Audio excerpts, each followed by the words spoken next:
અમદાવાદના સાણંદ નળસરોવર રોડ પર ગમખ્વાર અકસ્માતમાં દંપતીનું મોત નીપજ્યું. બાઇક દિવાલ સાથે અથડાતા રેથડ ગામ નજીક દુર્ઘટના બની. મિતેશકુમાર મકવાણા અને પત્ની હેતલ મકવાણાનું મોત થયું.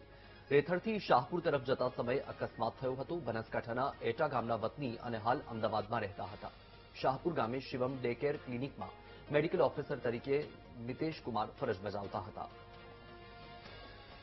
તો અકસ્માતનો બનાવ બન્યો જેમાં એક દંપતીએ જીવ ગુમાવવો પડ્યો છે. અમદાવાદના સાણંદ નળસરોવર રોડ પર આ અકસ્માત બન્યો. બાઇક દિવાલ સાથે અથડાઈ, જેમાં આ જે બનાવ છે રેથડ ગામ નજીકની દુર્ઘટના છે.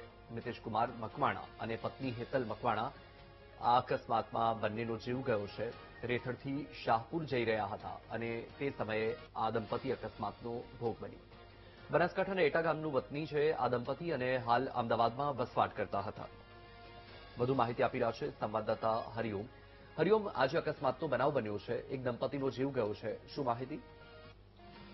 જીવત્સલ, સમગ્ર ઘટના એવી છે કે આ લોકો બાઇક પર મિતેશભાઈ અને હેતલબેન એ પોતે ડોક્ટર દંપતી છે અને વિરમગામની શિવમ ડે કેર ક્લિનિકમાં પોતાની ફરજ બજાવતા હોય છે. ત્યારે સાણંદ નળસરોવર હાઈવે માર્ગ પર રેથલ ગામ નજીક તેઓ જઈ રહ્યા હતા ત્યારે સરોવર રિસોર્ટ પાસે નાળાની એક જે દિવાલ હોય છે સાઈડની, અચાનક જ મિતેશભાઈએ બાઇક પરના સ્ટીયરિંગનો કાબુ ગુમાવ્યો અને બાઇક ધડાકા સાથે તેની સાથે અથડાતા બંને દંપતીને ખૂબ જ ગંભીર ઈજાઓ થઈ હતી અને આ ઈજાઓના કારણે તેમનું ઘટના સ્થળે જ કરુણ મૃત્યુ થયું હતું.